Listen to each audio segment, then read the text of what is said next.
নবী সাল্লাল্লাহু আলাইহি ওয়াসাল্লাম একদিন মসজিদে বসে আছেন। এই যে মিশকাতুল মাসাবি এই বইয়ের মধ্যে আছে হাদিসটা, সম্ভবত 2 নম্বর হাদিস, আর মুসলিম শরীফের 9 নম্বর হাদিস। নবী সাল্লাল্লাহু আলাইহি ওয়াসাল্লাম জীবনের শেষের দিকের ঘটনা, তিনি মসজিদে বসে আছেন। কোন মসজিদ? মসজিদ নববী। কোন মসজিদ? নববী। এখন একজন ব্যক্তি আসলেন। এই ব্যক্তির গায়ের জামাটা অত্যন্ত সাদা ধবধবা, চুলগুলো কুচকুচে কালো, এবং তাকে দেখে মুসাফির মনে হচ্ছে না, খুব টিপটাপ পরিপাটি একজন মানুষ ঢুকলেন, সুদর্শন। এসে নবী সাল্লাল্লাহু আলাইহি ওয়াসাল্লামের হাঁটুর সাথে হাঁটু লাগিয়ে দিয়ে বসে পড়লেন। যেমন করে আমরা আত্তাহিয়াতু লিল্লাহি ওই সময় বসি তাশাহুদের সময়, এইভাবে বসে তার 2 হাত নবী সাল্লাল্লাহু আলাইহি ওয়াসাল্লামের উরুর উপর রাখলেন। রেখে বলছেন, 4টা প্রশ্ন করছেন। কয়টা প্রশ্ন? প্রথম প্রশ্নই করছেন, ইয়া মুহাম্মদ, বলেন সাল্লাল্লাহু আলাইহি ওয়াসাল্লাম, আখবিরনি আনিল ইসলাম, হে নবী আমাকে ইসলাম সম্পর্কে বলুন। তখন নবীজি বলছেন, ইসলাম হচ্ছে আনতাশহাদা আল্লা ইলাহা ইল্লাল্লাহ ওয়া আন্না মুহাম্মাদান আবদুহু ওয়া রাসূলুহু। ইসলামের প্রথম বিষয় হচ্ছে তুমি আল্লাহ বিশ্বাস করবে, সাক্ষ্য দিবে আল্লাহ ছাড়া কোনো মাবুদ নাই, এবং মুহাম্মদ সাল্লাল্লাহু আলাইহি ওয়াসাল্লাম আল্লাহর বান্দা এবং রাসূল। এরপর ওয়া আন তুকিমাস সালাহ, এরপর তুমি সালাত কায়েম করবে 5 ওয়াক্ত, ওয়া তুতিয়াজ যাকাত, তুমি যাকাত প্রদান করবে, ওয়া তাসুমা রমাদান, রমজান মাসে সওম বা রোজা রাখবে, এবং সামর্থ্য হলে তুমি হজ করবে। সামর্থ্য হলে হজ। এই 5টা হচ্ছে ইসলামের ভিত্তি। তখন যে প্রশ্ন করছে সেই ব্যক্তি বলছে, সাদাক্ত, আপনি সত্য বলেছেন। কি বলছেন? আপনি সত্য বলেছেন। তখন উমর রাদিয়াল্লাহু আনহু পাশ থেকে তিনি খুব অবাক হয়ে গেলেন। তিনি বলছেন, ফাআজিবনা লাহু, আমরা অবাক হলাম তার উত্তর শুনে। ইয়াসআলুহু ওয়া ইউসাদ্দিকুহু, সে নিজেই প্রশ্ন করলো আবার নিজেই উত্তর দিচ্ছে। নিজেই প্রশ্ন করলো ইসলাম কাকে বলে, আবার নিজেই বলছে সত্য বলেছেন আপনি। তার মানে কি উত্তর তার আগে থেকে জানা আছে? উত্তর তার আগে থেকে জানা আছে। তো সবাই অবাক হয়ে গেল। এরপর তিনি দ্বিতীয় প্রশ্ন করলেন, এটা ফাখবিরনি আনিল ঈমান, হে নবী আমাকে ঈমান সম্পর্কে বলেন। কি সম্পর্কে? ঈমান। এই যে গায়েব, গায়েব সম্পর্কে, ঈমান সম্পর্কে বলেন। কারণ ঈমান মানেই গায়েব। ঈমান মানে কি? গায়েব। দেখেন, ঈমানের 6টা পিলার নবীজি বললেন। কয় পিলার? 6 পিলার নবীজি বলছেন। এখন ঈমান, আল ঈমান হচ্ছে আন তুমিনা বিল্লাহ, তুমি আল্লাহ বিশ্বাস করবে। কিসে বিশ্বাস করবে? আল্লাহ। দেখা যায়? আল্লাহকে দেখা যায়? আল্লাহ গায়েব না? গায়েব। ওয়া মালাইকাতিহি, আল্লাহর ফেরেশতা মণ্ডলীর প্রতি বিশ্বাস করবে। দেখা যায়? গায়েব না? আচ্ছা। ওয়া কুতুবিহি, আল্লাহ পাকের সমস্ত আসমানি কিতাবে বিশ্বাস করবে। কোরআন ছাড়া বাকিগুলো দেখা যায়? গায়েব না এগুলা? আচ্ছা। ওয়া রুসুলিহি, আল্লাহ পাকের সমস্ত রাসূলগণে বিশ্বাস করবে। দেখা গেছে রাসূল? আমরা কি আমাদের নবীকেও দেখেছি? এগুলো গায়েব না? গায়েব।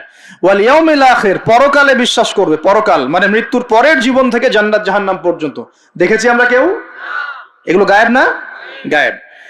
ওয়া আন তুমিনা বিল কদরি খায়রিহি ওয়া শাররিহি, এবং তুমি তাকদীর বা ভাগ্যের ভালো মন্দে বিশ্বাস করবে। ভাগ্যকে দেখা যায়? লাউহে মাহফুজ আল্লাহ পাক ভাগ্য লিখেছেন না? দেখা যায়? কেউ জানে আগামীকাল কি হবে? জানে না। এই যে ঈমানের 6টা পিলার, এই 6টা পিলারকে মুখে স্বীকার করতে হয়, মনে বিশ্বাস করতে হয়, কাজেও বাস্তবায়ন করতে হয়। এই 6টা পিলার কি চোখে দেখা যায়? মুত্তাকিদের বৈশিষ্ট্য কি? আল্লাযীনা ইউমিনুনা বিল গায়বি, এই যে 6টা গায়েব, এগুলোতে যারা বিশ্বাস করে তারা হলো মুমিন। তারা কি? সুবহানাল্লাহ। আচ্ছা, আর 2টা প্রশ্ন বলে সামনে যাই। তৃতীয় প্রশ্ন করলেন, আখবিরনি আনিল ইহসান, আমাকে ইহসান সম্পর্কে বলেন। তখন নবীজি বলছেন, ইহসান হচ্ছে আনতা আবুদাল্লাহা কাআন্নাকা তারাহ, তুমি এমন ভাবে আল্লাহর ইবাদত করবে যেন তুমি আল্লাহকে দেখতে পাচ্ছ। বলেন সুবহানাল্লাহ। আল্লাহকে দেখা যায়? ওয়া ইল্লাম তাকুন তারাহ, তুমি যদি আল্লাহকে দেখতে না পারো, ফাইন্নাহু ইয়ারাক, তাহলে জেনে রাখবে আল্লাহ তোমাকে ঠিকই দেখছেন। দেখছেন না? এই কনসেপ্টটা, এই কনসিয়াসনেসের নাম হচ্ছে ইহসান, মানে আল্লাহকে হাজির নাজির জেনে ইবাদত করা। এই জিনিসটা যদি সবার ভিতরে থাকতো, কেউ কোনো দুর্নীতি করতে পারতো না, অন্যায় করতে পারতো না, কাউকে ঠকাতে পারতো না, সুদ খেতে পারতো না, ঘুষ খেতে পারতো না। কারণ সে ফিল করতো আর কেউ দেখুক না দেখুক আল্লাহ পাক আমাকে দেখছেন। এই জিনিসটা থাকলেই মানুষ পাপ থেকে দূরে থাকতে পারতো। আল্লাহ পাক আমাদেরকে ইহসান দান করুন বলি আমিন। এটাই কিন্তু সুফিজমের একটা ভালো অংশ। অনেকে এটাকে সম্পূর্ণ বলেন যেটা প্রয়োজন নাই, হয়তো এরকম কথা আসে, কিন্তু এটা আধ্যাত্মিকত্বের দরকার আছে। এটা হলো ইহসান। এটাকে বলে ইহসানের মধ্য দিয়ে আল্লাহর মারিফত পাওয়া যায়। কি পাওয়া যায়? ইহসানের মধ্য দিয়ে আল্লাহর পরিচয়, আল্লাহর মারিফত পাওয়া যায়। যখন আপনি ফিল করবেন, বা আমি ফিল করতে পারবো যে আল্লাহ পাক আমাকে সবসময় দেখছেন, সবসময় আমার সাথে আল্লাহ পাক আছেন। সাথে আছেন মানে কি? আমার পাশে আছেন। আল্লাহ পাক তার জ্ঞান দিয়ে তার ক্ষমতা দিয়ে সবকিছু দিয়ে আল্লাহ পাক আমাকে পরিবেষ্টন করে রেখেছেন, রাখেন নাই? তার দৃষ্টির বাইরে যাওয়ার ক্ষমতা আমার আছে? তার জ্ঞানের বাইরে যাওয়ার ক্ষমতা আছে? তার ক্ষমতার বাইরে যাওয়ার ক্ষমতা আমার আছে? অতএব এই হলো আল্লাহ কনসিয়াসনেস, যেটাকে আমরা বলি আল্লাহ কনসিয়াসনেস, মানে এহসান। আল্লাহ পাককে হাজির নাজির জেনে ইবাদত করা, এটা হলো এহসান। এটা ইবাদতের অনেক উঁচু স্তর। সবাই কিন্তু শুরুতেই এহসান অর্জন করতে পারে না। আমলের মধ্য দিয়ে, জিকিরের মধ্য দিয়ে, হ্যাঁ, তাহাজ্জুদের মধ্য দিয়ে, ভালো ভালো দান খয়রাত, দান সাদাকা, নামাজ, রোজা, হজ, যাকাত, বিভিন্ন আমলের মধ্য দিয়ে হৃদয় যখন পরিশুদ্ধ হয়, কলব যখন পরিশুদ্ধ হয়, আল্লাহ আল্লাহ মানুষের সোহবত পায়, আস্তে আস্তে দেখবেন তার মধ্যে আল্লাহর মারিফত চলে আসে। একবারে কিন্তু আসে না, একবারে আসে। এবং জিকির, বেশি বেশি আল্লাহর জিকির করতে হয়। জিকিরেই কলব কি হয়? তাজা হয়, পরিচ্ছন্ন হয়। আর জিকিরের সবচেয়ে শ্রেষ্ঠ জিকির হচ্ছে সালাত। সবচেয়ে শ্রেষ্ঠ জিকির কি? এটাই বলা যিকরুল্লাহি আকবার, এটা হচ্ছে আল্লাহ পাকের সবচেয়ে বড় জিকির। তারপরে অন্যতম বড় জিকির হচ্ছে কোরআন তেলাওয়াত করা। কি করা? কোরআন তেলাওয়াত। এরপরে তো আমাদের তাসবিহ, তাহলিল, জিকির, আজকারগুলো আছেই। তো আসুন, চতুর্থ প্রশ্ন নবীজি করছেন, নবীজিকে করা হচ্ছে ফাখবিরনি আনিস সাআহ। কে প্রশ্ন করছে? ওই ব্যক্তি জিবরাইল আলাইহিস সালাম মানুষের রূপ ধরে এসে প্রশ্ন করছেন। আর বলে রাখি, সাহাবীদের সামনে, সবার সামনে এই একবার মাত্রই তিনি মানুষের রূপ ধরে এসেছেন। সবার সামনে, সবার সামনে পাবলিকলি, নবীর সামনে পাবলিকলি, সাহাবীদের সামনে এই একবার তিনি সবার সামনে মানুষের রূপ ধরে এসেছেন। এটাকে বলে হাদিসে জিবরিল।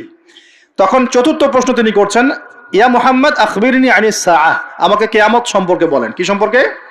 কিয়ামত। দেখেন, 4টা মৌলিক প্রশ্নের একটা কিয়ামত সম্পর্কে। তার মানে 25% প্রশ্ন কিয়ামত সম্পর্কে। বুঝতে পারছেন? 4টা মৌলিক প্রশ্নের একটা কিন্তু কিয়ামত সম্পর্কে। কেন প্রশ্ন করলেন? কারণ সচেতনতা, সচেতন থাকা যায় যেন, কিয়ামতের সাইনগুলো দেখা গেলে, নিদর্শন দেখা গেলে সচেতন হওয়া যায় যেন, এজন্যে। হাত গুটিয়ে বসে থাকার জন্য না। প্রশ্ন করছেন কিয়ামত কবে হবে। নবীজি বলছেন, মাল মাসউলু আনহা বিআ'লামা মিনাস সাইল, এই বিষয়ে প্রশ্নকারী উত্তরদাতার চেয়ে বেশি জানে না। মানে উত্তরদাতা এবং প্রশ্নকারীর জ্ঞান এখানে আসলে সমান। এখানে কেউ জানে না কিয়ামত এক্স্যাক্টলি কবে হবে। কেউ কি জানে? জানে না। তখন তিনি আবার প্রশ্ন করছেন, 5 নম্বর প্রশ্ন। কত নম্বর? 5ম প্রশ্ন করছেন, ফাখবিরনি আন আমারাতিহা, তাহলে আমাকে কিছু আলামত বলে দেন। কি বলে দেন? এখন নবী সাল্লাল্লাহু আলাইহি ওয়াসাল্লাম অন্যান্য হাদিসগুলোতে অনেক আলামত বলেছেন, কিন্তু এই হাদিসে গিয়ে মাত্র 2টা আলামত বলছেন। কয়টা? মাত্র 2টা। আমি টুকটাক ক্ষুদ্র গবেষণা করে দেখেছি, বড় বড় যে আলামতগুলো আছে এগুলো বাদ দিয়ে ছোট ছোট যে আলামতগুলো আছে এগুলোকে এই 2টার মধ্যে ফেলে দেয়া যায়। এই 2টোর মধ্যেই ফেলে দেয়া যায়। এটা পরে বোঝাবো ইনশাআল্লাহ।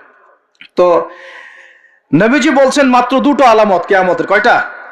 একটা বলছেন তিনি, আনতালিদাল আমাতু রাব্বাতুহা, আনতালিদাল আমাতু রাব্বাতুহা, দাসী তার মনিবকে জন্ম দিবে। কি করবে? দাসী তার মনিবকে জন্ম দিবে। এবার দাসী কেমন করে মনিবকে জন্ম দেয়? দাসী বোঝেন কিনা? এখন তো দাসীর সিস্টেমটা নাই, আছে? এখন নাই, কিন্তু ইসলামে তো আছে, আছে না? আছে। দাসী মনিবকে জন্ম দিবে কিভাবে? এখানে 3টা ব্যাখ্যা পাওয়া যায়। একটা হচ্ছে যে পিতা মাতার সাথে শেষ জামানায় দাস দাসীর মতো আচরণ করা হবে। করা হচ্ছে কিনা? হচ্ছে না? অবশ্যই হচ্ছে। সম্পত্তির জন্য সন্তান পিতাকে হত্যা পর্যন্ত করছে কিনা? করছে না? এগুলো অহরহ হচ্ছে। জানি না আপনাদের অবস্থা কেমন। বড় বড় শহরগুলোর অবস্থা ভালো না। নীতি নৈতিকতা, সামাজিক মূল্যবোধ আস্তে আস্তে দিন দিন অবক্ষয় হচ্ছে না? হচ্ছে। এগুলো থেকে ফেরাবে কে? ইসলাম অন্য কিছু ফেরাতে পারবে? আসুন, দাসী মনিবকে জন্ম দিবে একটা ব্যাখ্যা হলো পিতা মাতার সাথে দাস দাসীর মতো আচরণ করা হবে, যেটা এখন হচ্ছে। বৃদ্ধাশ্রমের প্রয়োজন ছিল আগে, এখন দিন দিন বৃদ্ধাশ্রম বাড়ছে না? শেষ বয়সে গিয়ে আমাদের পিতা মাতারা একা হয়ে যাচ্ছে না? শাশুড়িকে দেখছে না, মাকে দেখছে না, কোন কোন ক্ষেত্রে স্ত্রীকে দেখছে, মাকে দেখছে না। কোন কোন ক্ষেত্রে দেখা যায় শাশুড়িকে দেখছে, নিজের মাকে দেখছে না। এমন হচ্ছে না? এগুলো হচ্ছে। আর বাবা যে সারা দিন সারা জীবন তাকে এই যে কোলে পিঠে করে মানুষ করলো, শেষ বয়সে সেই বাবাকে আজকে বৃদ্ধাশ্রমে থাকতে হচ্ছে না? অনেক উচ্চশিক্ষিত মানুষের বাবাও বৃদ্ধাশ্রমে থাকে, আছে না? তাহলে কোন শিক্ষা দিলাম সন্তানকে? শেষ বয়সে পিতাকেই দেখে না। এটা এখনকার চলমান একটা বড় ফিতনা। আমরা এই হাদিসটা স্মরণ রাখবো। নবীজি বলেছেন সেই ব্যক্তি ধ্বংস হয়ে যাক। কোন ব্যক্তি ধ্বংস হয়ে যাক? কার জন্য নবী বদদোয়া করলেন? যে ব্যক্তি তার পিতামাতাকে পেয়েছে কিন্তু পিতামাতাকে পেয়েও তার খেদমত করে জান্নাত লাভ করতে পারলো না, এই ব্যক্তি ধ্বংস হয়ে যায়। বলেন নাউজুবিল্লাহ। যাদের পিতামাতা আছে অবশ্যই খেদমত করবেন। ওয়ালা তাকুল লাহুমা উফফিন ওয়ালা তানহারহুমা, তাদেরকে বিরক্ত হয়ে উফ শব্দটাও বলা যাবে না এবং ধমকের সুরে কথা বলা যাবে না, বরং বলতে হবে ওয়াকুর রাব্বির হামহুমা কামা রাব্বায়ানি সগীরা, এই দোয়া করতে হবে। যাদের পিতামাতা নাই তারা জানে পিতামাতা চলে যাওয়ার কি কষ্ট, তাই না? তাই না? যাদের আছে তারা বুঝি না। আর বিশ্বাস করেন পিতামাতার খেদমত করলে যে কোনো গুনাহ মাফ হয়ে যাবে ইনশাআল্লাহ তাআলা। আর যে কোনো বিপদ আপদ বলা মুসিবত থেকে আল্লাহ বাঁচাবে ইনশাআল্লাহ। এক সাহাবী এসে ক্রন্দন করছেন, কাঁদছেন, ইয়া রাসূলুল্লাহ আমি অনেক বড় গুনাহ করে ফেলেছি, অনেক বড় গুনাহ করে ফেলেছি। নবীজি বলছেন বাসায় চলে যাও, বাসায় চলে যাও, তোমার মায়ের সেবা করো, গুনাহ মাফ হয়ে যাবে ইনশাআল্লাহ। তিনি জিজ্ঞাসা করলেন না কি গুনাহ করেছো, জিজ্ঞাসা করলেন না কি গুনাহ করেছো, তিনি বলছেন আমি অনেক বড় গুনাহ করেছি। নবীজি বললেন বাসায় চলে যাও, আল্লাহর কাছে ক্ষমা চাও, মায়ের খেদমত করো, গুনাহ মাফ হয়ে যাবে ইনশাআল্লাহ। এরকম ঘটনা আরেকটা ঘটেছিল। তখন নবীজি বলেছিলেন বাসায় যাও, তোমার পিতামাতার খেদমত করো, গুনাহ মাফ হবে। তখন সেই সাহাবী বলছিলেন আমার তো মা বেঁচে নাই, আমার তো মা বেঁচে নাই। তখন নবীজি বলছেন খালা বেঁচে আছে কিনা? খালা বেঁচে আছে, খালার সেবা করো। খালার সেবা করে কয়জন? খালার খোঁজ খবর নেয় কয়জন? এই বিষয়গুলো খেয়াল রাখবেন। যদি আপনি আমি চাই, এটা একটা হাদিস, যদি আপনি আমি চাই, পছন্দ করি যে আল্লাহ পাক আমাকে বেহিসাব রিজিক দান করুক, চাই না আমরা? রিজিক মানে সম্মান, জ্ঞান, খাবার, কাপড়, বাসস্থান, রিজিক, সবকিছু রিজিক। আমাদের সবকিছু রিজিক, জ্ঞানও আমাদের রিজিক, রিজিক না? সুস্থতা রিজিক না? খাবার, কাপড় চোপড়, বাসস্থান, সন্তান সন্ততি, স্ত্রী সন্তান, এগুলো কি রিজিক না? যদি আপনি চান রিজিক প্রশস্ত হোক তাহলে একটা কাজ করবেন, একটা কাজ, সেই কাজটা হচ্ছে আত্মীয়তার সম্পর্ক বজায় রাখবেন। কি করবেন? আত্মীয়তার সম্পর্ক বজায় রাখবেন। আত্মীয়তার সম্পর্ক বজায় রাখার জন্য কিছু মৌসুম আসে, যেমন রমজান মাস একটা মৌসুম। এই রমজান মাসে নিজে খাবেন, আত্মীয়দেরকে হাদিয়া দিবেন, তাদের বাসায় রমজানের বাজার পৌঁছে দিবেন, ঈদের হাদিয়া পৌঁছে দিবেন, আত্মীয়তার সম্পর্ক জোড়া লাগবে। কোন কোন ক্ষেত্রে মাহফিলে দান করার চাইতে নিকট আত্মীয় পরিবারের পিছনে খরচ করলে বেশি নেকি হয়। বিশ্বাস করলেন না? মনে করতে পারে এটা আল্লাহর রাস্তায় ব্যয়, এর চেয়ে কি বড় ব্যয় হতে পারে? হ্যাঁ হতে পারে। সবচেয়ে উত্তম ব্যয় হচ্ছে আপনার পরিবারের পিছনে ব্যয়। হালাল টাকা থেকে, হালাল উপার্জন থেকে যে ব্যয়টা আপনি পরিবারের পিছনে করেন, এটা সর্বশ্রেষ্ঠ ব্যয়। আর আত্মীয়দেরকে দান খয়রাত করলে বা তাদেরকে হাদিয়া দিলে দুইটা বেনিফিট, একটা হলো দানের তো নেকি পাবেনই আপনি, আবার আত্মীয়তার সম্পর্ক রক্ষার নেকি পাবেন। যখন আল্লাহ পাক সমস্ত সৃষ্টি করলেন মহাবিশ্বের, আর বিশ্বাস করেন প্রত্যেকটা সৃষ্টির কিন্তু প্রাণ আছে, বিশ্বাস করেন না?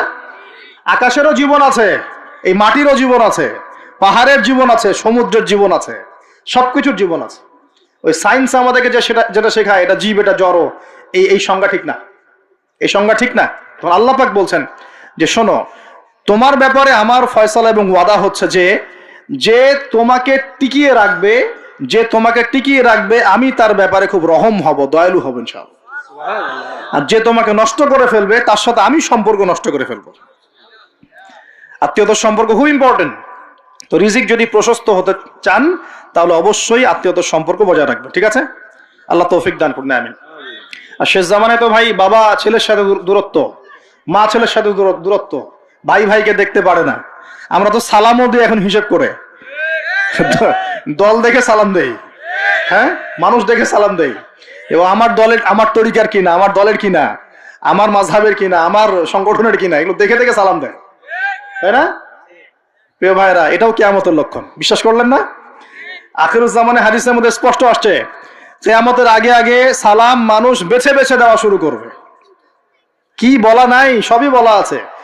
কিয়ামতের আগে আগে মানুষ সালাম বেছে বেছে দেওয়া শুরু করবে, আর মসজিদগুলো হবে চাকচিক্যময়, হেদায়েত উঠে যাবে, মসজিদের মধ্যে শোরগোল বেড়ে যাবে, হট্টগোল বেড়ে যাবে। হচ্ছে না এগুলা? এমনও কঠিন হাদিস আছে যে মানুষ নামাজ পড়বে কিন্তু মুসল্লিদের মধ্যে একজন প্রকৃত মুমিন খুঁজে পাওয়া যাবে না। বলেন নাউজুবিল্লাহ। বহু মানুষ নামাজ পড়ছে, সুদ খাচ্ছে না? নামাজ পড়েও নামাজ থেকে বের হয়ে আবার মাদকাসক্ত হচ্ছে না?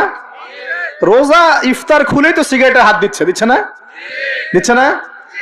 নামাজ পড়েও জেনা করছে না মানুষ, নামাজ পড়েও গার্লফ্রেন্ডের সাথে সম্পর্ক রাখছে না, নামাজ পড়েও এদিকে পর্নোগ্রাফি দেখছে না। নামাজ তো সমস্ত পাপ থেকে মানুষকে দূরে রাখার কথা। যখন নামাজ পড়েও আমরা কবিরা গুনাহ করছি, মানে নামাজ তো কবুল হচ্ছে না, হয়তোবা নামাজ সেরকম হচ্ছে না যেমনটা হওয়া উচিত ছিল। অতএব এই হাদিসটাও ঠিক আছে যে নামাজ পড়বে মানুষ, কিন্তু প্রকৃত মুমিন ব্যক্তি খুঁজে পাওয়া যাবে না, এটা ঠিক আছে হাদিস। এখন আসুন, একটা ব্যাখ্যা হতে পারে দাসী মনিবকে জন্ম দেওয়ার, যে পিতা মাতার সাথে দাস দাসীর মতো আচরণ করা হবে। আরেকটা ব্যাখ্যা কি হতে পারে? আরেকটা ব্যাখ্যা হচ্ছে সত্যি সত্যি দাসী মনিবকে জন্ম দিতে পারে। কিভাবে? এটা এই বিশ্ব না আসলে আমরা ব্যাখ্যা করতে পারতাম না। কিরকম করে জানেন? মনে করেন সিঙ্গাপুর একটা কান্ট্রি, কি কান্ট্রির নাম? সিঙ্গাপুর। ওখানে মেয়েরা খুব first lane of life lead করে, ওদের সন্তান নেয়ার সময় নাই, সন্তান জন্ম দেওয়ার ফুরসত নাই। সন্তান জন্ম দিব, বিয়ে শাদী করবো, একদম অনেক ঝামেলার কাজ। কেরিয়ার আছে সামনে, না কেরিয়ার, নিজের পায়ে দাঁড়াতে হবে, চাকরি বাকরি, অনেক কাজ। তখন তারা কি করে? দরিদ্র কান্ট্রি থেকে কিছু মেয়েদেরকে হায়ার করে। দরিদ্র কান্ট্রি ধরেন শ্রীলঙ্কা, ইন্দোনেশিয়া, হ্যাঁ, বা সাউথ এশিয়ান কিছু কিছু কান্ট্রি থাকতে পারে। দরিদ্র কান্ট্রি থেকে মেয়েদেরকে হায়ার করে নিয়ে ওই মেয়ের গর্ভাশয়, যেটা আমরা বলি গর্ভাশয়, এখানে ওই পুরুষের শুক্রাণুকে ইনজেক্ট করে প্রযুক্তির মাধ্যমে শুক্রাণু ডিম্বাণু মিলন ঘটায়। ঘটানোর পর এই মেয়ের ভিতরে বাচ্চা আস্তে আস্তে বয়স, খুব ভালো মন্দ খাওয়ানো হয় এই মেয়েটা যে গর্ভধারণ করছে, একে খুব ভালো মন্দ খাওয়ানো হয়, ফ্রেশ খাবার, ফ্রেশ পানি। 9 মাস পর বাচ্চাকে যখন সে খালাস করে, তখন এই বাচ্চাকে তারা নিয়ে নেয়, বিনিময়ে এই মেয়েটাকে পারিশ্রমিক দেওয়া হয়, $, $10,000, $20,000 দিয়ে ওকে খালাস, চলে গেল। এখন এই যে সন্তানটা জন্ম হলো, এই সন্তানটা হচ্ছে মনিবের, আর এই যে দাসী তার মনিবকে জন্ম দিয়ে চলে গেল। দেখলেন বাস্তবতা এটা এসেছে, এটা বাস্তবে এসেছে। এরকম পশ্চিমের কিছু কিছু কান্ট্রিতে এই সিস্টেমে বাচ্চা নেওয়া হয়। এখন শুনলে অবাক হয়ে যাবেন, আমাদের মাথায় তো নাই এগুলো, অবাক তো হবেনই, যেটা আমাদের কাছে অস্বাভাবিক, অবাক হবেন না? এভাবে দাসী মনিবকে জন্ম দিচ্ছে এই যুগে। আরেকটা ব্যাখ্যা, এটা আমার কাছে সবচেয়ে প্রিয় ব্যাখ্যা আর কি, সেটা হলো দাসী মনিবকে জন্ম দেওয়ার ব্যাখ্যা এক্সটেন্ডেড ওলামায়ে কেরাম করেছেন যে সে জামানায় গিয়ে সমাজে ন্যায় অন্যায়, সত্য মিথ্যা, হালাল হারাম, এই যে মানদণ্ডটা আছে, এটা উল্টে যাবে আর কি। বুঝতে পারছেন না মনে হয়? ন্যায় হবে অন্যায়, অন্যায় হবে ন্যায়, হালাল হয়ে যাবে হারাম, হারাম হয়ে যাবে হালাল, সত্য হয়ে যাবে মিথ্যা, মিথ্যা হবে সত্য। এগুলো হচ্ছে কিনা? সবচেয়ে মিথ্যাবাদী ব্যক্তিকে সমাজে মানুষ বলছে সত্যবাদী ব্যক্তি। সবচেয়ে যে করাপ্টেড মানুষ, তাকে বলা হচ্ছে আমানতদার ব্যক্তি। যার চরিত্র সবচেয়ে খারাপ, বলা হচ্ছে একদম পবিত্র চরিত্র। হ্যাঁ, একজন মদখোর মানুষ, তাকে বলা হচ্ছে খুব সম্মানী মানুষ। হ্যাঁ, একজন বেনামাজি মানুষ, কোনোদিন মসজিদের ধার কাছেও আসে না, তাকে বলা হচ্ছে খুব উন্নত চরিত্রের মানুষ, খুব ভালো মানুষ। আর যারা সত্যিকারের সৎ, মুত্তাকি, পরহেজগার, তাদেরকে পদে পদে বাধা পেতে হচ্ছে। এখন হচ্ছে না? মানুষ হালালকে হারাম করে নিচ্ছে। যেমন মদকে মানুষ আগে হারাম মনে করতো, আস্তে আস্তে এখন মাশাআল্লাহ, আস্তাগফিরুল্লাহ, এটা হালাল করে নেওয়া হচ্ছে। হালাল করে নেওয়া হচ্ছে না? মাঝে মাঝে পত্রিকা কিছু রিপোর্ট দেখি, রিপোর্টগুলো দেখলে আসলে কষ্ট হয়। একটা মদের ব্র্যান্ডের নাম দিয়ে বলছে যে এই বছর তারা মদ বিক্রি করে 4,500 কোটি টাকা আর্ন করেছে। কি খুশি, কি খুশির কথা! এবং এতে করে বড় অঙ্কের রাজস্ব আমরা পেয়েছি। বাপ রে বাপ, কি একটা প্রোগ্রেস! এই হারামের টাকা না ঢুকলে মনে হয় রাষ্ট্র নষ্টই হয়ে যেত, ভাবটা এমন। হ্যাঁ, এবছর সুদের মধ্য দিয়ে প্রোগ্রেস হয়েছে আমাদের এত কোটি টাকা, শাবাশ! এই তো মুসলমান নাকি? তো এখন যেগুলো হালাল ছিল সেগুলোকে মানুষ আস্তে আস্তে হারাম করছে, আর হারামগুলোকে আবার হালাল করে নিচ্ছে কিনা। দেখেন তো কত পার্সেন্ট মানুষ পরিপূর্ণ সুদ মুক্ত জীবনযাপন করতে পারে। এই যে সুদ থেকে দূরে থাকার পরেও মাঝে মাঝে মেসেজ আসে, দেখবেন যে আপনার এই ব্যালেন্সে 92 পয়েন্ট এত টাকা ইন্টারেস্ট দেওয়া হয়েছে। আসে না? খাবেন না, জোর করে খাওয়াবে। নবী সাল্লাল্লাহু আলাইহি ওয়াসাল্লাম এটাই বলছেন শেষ জামানা সম্পর্কে। ওই জামানায় সুদের ব্যাপক প্রচলন ঘটবে, এবং যে ব্যক্তি এখান থেকে দূরে থাকতে চাইবে তার গায়েও সুদের ছিটাফোঁটা গিয়ে লাগবে। এটা লাগছে কিনা? এখন লাগছে। এটা কেমন পাপ?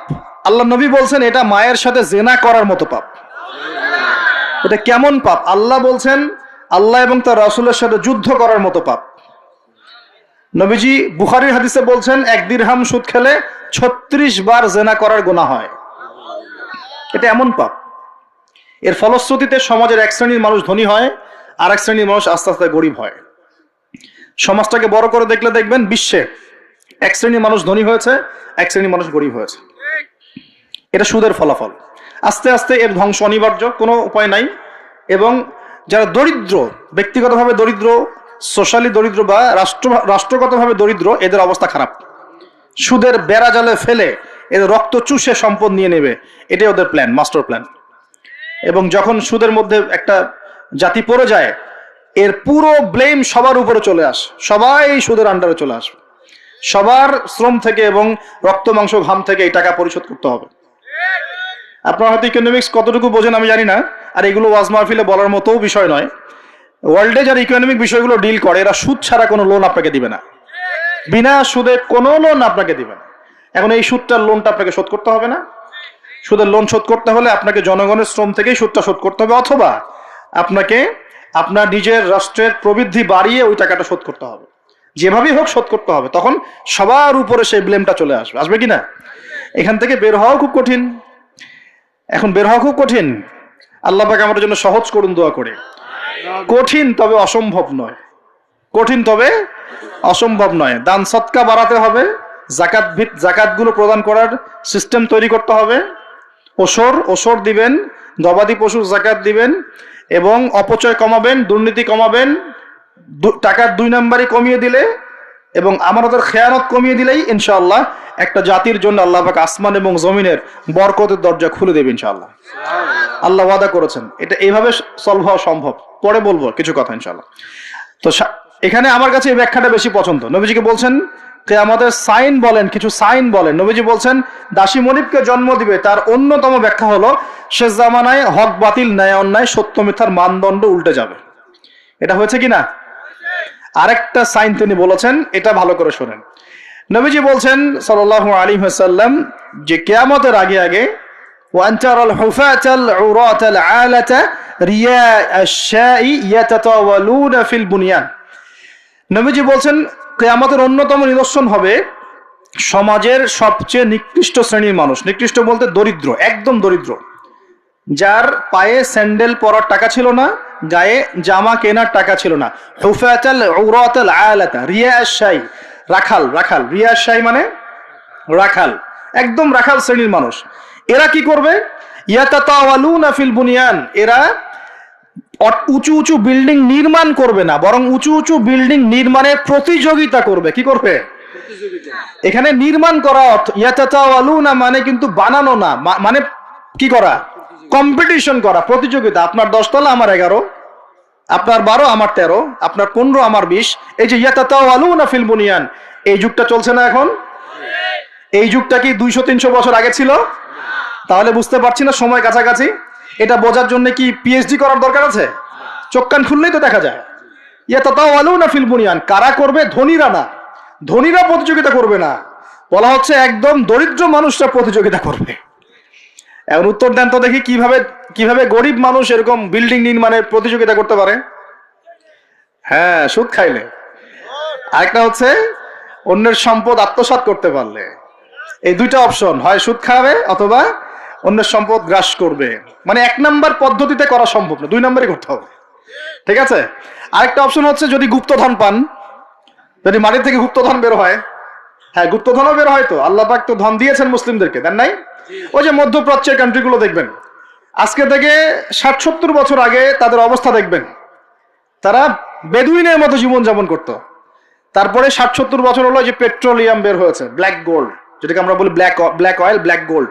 মানে এই পৃথিবীতে সোনা দিয়ে এখন এক্সচেঞ্জ করা যায় না, এই পৃথিবীতে পেট্রোলিয়াম দিয়ে এক্সচেঞ্জ করা হয় ডলারের সাথে। এটাকে বলা হয় petro dollar monetary system, petrol এবং ডলার। তো এই পেট্রোলিয়ামটা হচ্ছে এখনকার গোল্ডের মতো দামি জিনিস। এটা যখন থেকে তারা পেয়েছে, তারপর থেকে দেখেন বিল্ডিং, কারো 50, কারো 60, কারো 100, কারো চলছে, হচ্ছে না? অথচ আজকে থেকে 50 বছর আগেও অবস্থা এমন ছিল না। ইয়াতাতাওয়ালুনা ফিল বুনিয়ান। আর কি বাকি আছে কিয়ামতের আলামত বলেন? আর কি বলবো? এই দুটোর মধ্যেই সব পড়ে যাবে। এবার এই ব্যক্তি উঠলেন। কোন ব্যক্তি? ওই যে জিবরাইল আলাইহিস সালাম এবার উঠে চলে যাচ্ছেন, আর সবাই চুপচাপ বসে আছেন। মানে অনেক সময় হয় না, খুব চুপ করে সবাই বসে থাকে, সাইলেন্স, পিন ড্রপ সাইলেন্স। এবার নবী সাল্লাল্লাহু আলাইহি ওয়াসাল্লাম নিজে বলছেন, ইয়া ওমর, হে ওমর, আতাদরি মানি সাইল, তুমি কি জানো এই ব্যক্তিকে যে প্রশ্ন করলো, কে চলে গেল প্রশ্ন করে? তখন নবীজিকে ওমর রাদিয়াল্লাহু আনহু বলছেন, আল্লাহু ওয়া রাসূলুহু আ'লাম, আল্লাহ এবং তার রাসূলই ভালো জানেন এই ব্যক্তিকে। নবীজি বলছেন, ইন্নাহু জিবরিল, এই ব্যক্তি হচ্ছে জিবরাইল আলাইহিস সালাম। বলেন সুবহানাল্লাহ। আতাকুম ইউআল্লিমুকুম দীনাকুম, তিনি এসেছিলেন তোমাদেরকে তোমাদের দ্বীন ইসলাম শেখাতে। তিনি এসেছিলেন তোমাদেরকে তোমাদের দ্বীন শেখাতে। কেন আসছেন তাহলে? দ্বীন শেখাতে। তাহলে দ্বীনের প্রশ্ন কয়টা বের হলো? ইসলাম কাকে বলে, ঈমান কাকে বলে, ইহসান কাকে বলে, কিয়ামত কবে হবে। তাহলে দ্বীনের পড়াশোনার মধ্যে কিয়ামতের আলামতগুলো পড়তে হবে না? এটা 25% হলো না? নবীজি বলে দিলেন আমি তো জানি না কবে কিয়ামত হবে, আবার প্রশ্ন করলেন তাহলে আলামত বলেন। কেন? কারণ সচেতনতা। এখান থেকে আমাদের টপিক কোনটা? এই যে মুমিন পেয়েছেন, মুমিনের সংজ্ঞা কয়টা পিলারে বিশ্বাস করতে হবে? পিলারগুলো বলেন। আল্লাহ বিশ্বাস 1, 2 নাম্বার ফেরেশতা মণ্ডলীতে বিশ্বাস, 3 নাম্বার আসমানি কিতাব সমূহে বিশ্বাস, 4 নাম্বার নবী রাসূলগণে বিশ্বাস, 5 পরকালের জীবনে বিশ্বাস, আর 6 তাকদীর ভাগ্যের ভালো মন্দে বিশ্বাস। এই 6টা কি গায়েব কিনা? এখন একটু বোঝেন বর্তমান বিশ্বের সাথে আমাদের সংঘর্ষ কোথায়, একটু বোঝেন এবার। আমরা ইমানদার হতে হলে এই 6টা বিষয় বিশ্বাস করতেই হবে, না হলে কেউ মুমিন হতে পারবে না। আর এই 6টা বিষয় কি চোখে দেখা যায়, স্পর্শ করা যায়, পরীক্ষাগারে পরীক্ষা করা যায়, কোন যুক্তি বিজ্ঞান দর্শন দিয়ে কোনো সিদ্ধান্তে আসা যায়? যায় না। আমরা এগুলো বিশ্বাস করি আল্লাহর ওহীর জ্ঞানের আলোকে। কিসের আলোকে? আল্লাহ পাক বলেছেন, রাসূল বলেছেন, ব্যাস বিশ্বাস করি। এখানে আমরা কোনো যুক্তি বিজ্ঞান দর্শনের ধার ধারি না দাঁড়িয়ে। আচ্ছা, কিন্তু এখনকার পশ্চিমা শিক্ষা ব্যবস্থা, যার ছোঁয়া এখন পুরো বিশ্বেই লেগে গেছে, প্রায় অলমোস্ট এভরি কান্ট্রিতে, তাদের জ্ঞানতাত্ত্বিক একটা সংজ্ঞা আছে, দর্শন আছে। কি সেটা? তারা পরীক্ষা নিরীক্ষা, যুক্তি বিজ্ঞান দর্শন এর বাইরে কোনো কিছুকেই তারা সিদ্ধান্ত হিসেবে গ্রহণ করবে না, জ্ঞান হিসেবে গ্রহণ করবেন না। তারা পানিকে বিশ্বাস করে, পরীক্ষা করে দেখবে যে হাইড্রোজেন অক্সিজেন মিলে পানি হয়, এটা বিশ্বাস করলো, ঠিক আছে। তারা কঠিন তরল বায়বীয় পদার্থে বিশ্বাস করে, তারা চাঁদে বিশ্বাস করে, তারা মঙ্গল গ্রহে বিশ্বাস করে, ইত্যাদি ইত্যাদি। কিন্তু তারা এই চাঁদ, মঙ্গল গ্রহ, মহাবিশ্বের স্রষ্টাকে বিশ্বাস করে না, কারণ তাকে দেখা যায় না। আমি কি বোঝাতে পারছি পার্থক্য কোন জায়গায়? তারা এটা বিশ্বাস করে যে হ্যাঁ, বিগ ব্যাং, মহাধুম করে একটা বিস্ফোরণ হলো আর মহাবিশ্ব সৃষ্টি হয়ে গেল, এটা ওরা বিশ্বাস করে।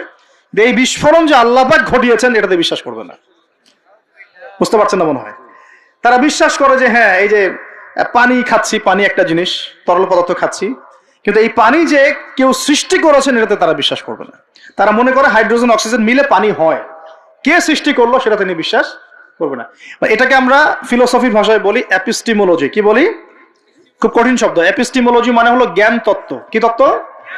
ওদের জ্ঞান তত্ত্ব হচ্ছে যে পরীক্ষা নিরীক্ষা পর্যবেক্ষণ ছাড়া কোনো জ্ঞান নেওয়া যাবে না। কিন্তু আমরা দেখি আল্লাহকে আমরা পরীক্ষাগারে পরীক্ষা করতে পারবো? ফেরেশতাকে পারবো? জিন জাতি, আমাদের আত্মা, রূহ, কবরের আযাব, জান্নাত জাহান্নাম, হ্যাঁ ওই যে কবরের ফেরেশতা আসবে, প্রশ্নোত্তর, হ্যাঁ ওই যে কিয়ামতের মাঠে সূর্য নেমে আসবে, ঘামবে মানুষ, হ্যাঁ তারপরে যে আগের নবী রাসূলগণ, আগের আসমানি কিতাব, তাকদীর ভাগ্য, আগামীকাল কি হবে, এগুলোকে পরীক্ষাগারে প্রমাণ করতে পারবেন? এই কারণেই তারা আমাদের এই ধর্মীয় কনসেপ্টে বিশ্বাস করে না। আমি কি বুঝতে পারছি কেন বিশ্বাস করে না? ওদের সাথে আমাদের জ্ঞানতাত্ত্বিক আদর্শের দর্শনে পার্থক্য আছে। এখন এই কারণেই তারা যেহেতু স্রষ্টায় বিশ্বাস করে না, এখন মানুষের সৃষ্টি তত্ত্ব দিতে হবে, একটা দিতে হবে না? কেমন করে মানুষ সৃষ্টি হলো, কোত্থেকে আসলো, কেমন ছিল আমাদের আদিম পুরুষরা, দিতে হবে কিনা? এই কারণে বিভিন্ন মতবাদ তারা দিয়েছে, এই অ্যামিবা থেকে, ওই কোষ থেকে, অমুক থেকে, তমুক থেকে, এর মধ্যে একটা দিয়েছে ওই যে বিবর্তন থেকে। দেখেন নাই? আচ্ছা, এগুলো এমনি এমনি না, কারণ ওদের দর্শনটা চাপিয়ে দেওয়ার জোরপূর্বক চেষ্টা করা হচ্ছে এখানে, আর কিছু না। এখানে যে বিশ্বাস করে যে আমাদের একজন স্রষ্টা আছেন আল্লাহ রাব্বুল আলামিন, এবং তিনি প্রথম সৃষ্টি করেছেন আদম আলাইহিস সালামকে, তাকে নাম জ্ঞান শিক্ষা দিয়েছেন, তার পাজর থেকে হাওয়া আলাইহিস সালামকে সৃষ্টি করেছেন, জান্নাতে রেখেছেন, পরীক্ষা নিয়েছেন, শয়তান প্রলুব্ধ করেছে, তাই না? তারপর আমরা দুনিয়াতে চলে এসেছি, আমরা এসেছি জান্নাত থেকে পৃথিবীতে, এবং আমাদের পিতা, আদি পিতা আদম আলাইহিস সালাম। এই কনসেপ্ট যে বিশ্বাস করে তার কি বিবর্তনের প্রয়োজন আছে? আর যেহেতু ওরা এই কনসেপ্টে বিশ্বাস করে না, এই কারণে একটা সৃষ্টি তত্ত্ব দেওয়ার খাতিরে এইসব মতবাদ দিয়ে দিয়েছে। মতবাদ দেয় দেখ, মত প্রকাশ করে করুক, সেটা বুঝলাম, স্বাধীনতা আছে, কিন্তু জোর করে চাপিয়ে দিতে হবে কেন? যারা অমুসলিম সমাজ বা যারা নাস্তিক, যারা পশ্চিমা সভ্যতার সংস্কৃতির ধারক বাহক, তারা এগুলো বিশ্বাস করে করুক। একজন মুসলিম তো করে না, করে? মুসলিম সমাজের মানুষ কি করে? তাহলে মুসলিম সমাজের মানুষকে এগুলো পড়াতে হবে কেন? এই জায়গাটাই তো সমস্যা। আমরা কি চাপিয়ে দিচ্ছি কোনো কিছু? যে আপনার ঘাট ধরে ইসলাম কবুল করো, এরকম কথা কেউ বলে? আমরা কি করি? আমরা কোরআন সুন্নাহ থেকে সত্যটা স্পষ্ট করি।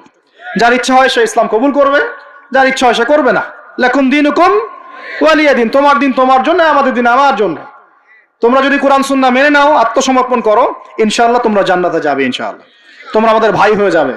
যদি না করো, তোমাদের কবর তোমাদের, তোমাদের তোমাদের পরকাল তোমাদের, এগুলোর সাথে আমাদের কোনো সম্পর্ক আছে?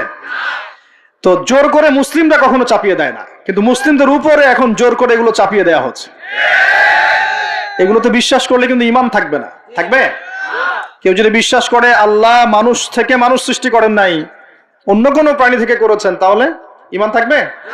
কোরআনের শত শত আয়াত আছে, ওয়াল্লামা আদামাল আসমাআ কুল্লাহা, আমি আদমকে সমস্ত নাম শিক্ষা দিয়েছি। ওয়াইজ ক্বালা রাব্বুকা লিল মালায়েকা ইন্নী জাঈলুন ফিল আরদি খলিফা, আমি, স্মরণ করো হে নবী সে সময়ের কথা, আমি ফেরেশতাদেরকে বললাম যে আমি পৃথিবীতে আমার খলিফা পাঠাবো। আমরা হচ্ছে এই দুনিয়া আল্লাহর খলিফা, সুবহানাল্লাহ। আমরা হচ্ছে এই দুনিয়াতে কার খলিফা? আল্লাহর খলিফা। আমরা এই দুনিয়ার অধিবাসী নই, আমরা জান্নাত থেকে এখানে এসেছি। আমরা জান্নাতে ছিলাম, কেন চলে আসলাম? শয়তান ওই যে আমাদেরকে প্রলুব্ধ করেছিল। সূরা তাহা পড়বেন, আল্লাহ পাক ওখানে বলেছেন, শয়তান গিয়ে আদম আলাইহিস সালামকে বলছিল, ইয়া আদম, হে আদম, আল আদুল্লুকা, আমি কি তোমাকে বলে দিব, জানাবো কি, আলা শাজারাতিল খুলদি ওয়া মুলকিন লা ইয়াবলা, এমন গাছের কথা বলবো যার কাছে গেলে বা যার ফল খেলে তুমি রাজত্ব পাবে, চিরস্থায়ী রাজত্ব পাবে এবং কোনোদিন মরবে না। এই দুটো টোপ দিয়েছে, রাজত্ব পাবে, অমরত্ব পাবে। এক পর্যায়ে ওয়াসওয়াসা দিতে দিতে দিতে দিতে একদিন আমাদের পিতা সেখানে চলে গেলেন। ফাকালা মিনহা, সেখান থেকে তারা দুজন খেয়ে ফেললো। কোথা থেকে খেলো? ওই গাছের কাছ থেকে তারা খেয়ে ফেললো। ফাবাদাত লাহুমা সাওআতুহুমা, এবং তাদের গায়ের যে জামা ছিল জান্নাতের পোশাক, এটা ধাপাস করে খুলে পড়ে গেল। নাউযুবিল্লাহ। জান্নাতে সবার সামনে আমাদের পিতামাতাকে কে নগ্ন করে দিল? শয়তান। তাহলে এখন দুনিয়ায় যারা আমাদেরকে নগ্ন করতে চায়, এরা কার অনুসারী বলেন? বুঝতে পারছেন না? একই মিশন না? একই মিশন। আচ্ছা, এরপর আল্লাহ পাক বললেন তোমরা আর এখানে থাকতে পারবে না। আলাম আকুল লাকুমা ইন্না শাইতানা লাকুমা আদুউম মুবিন, আমি কি তোমাদের দুজনকে বলি নাই, আদম হাওয়া, যে শয়তান হচ্ছে তোমাদের প্রকাশ্য শত্রু?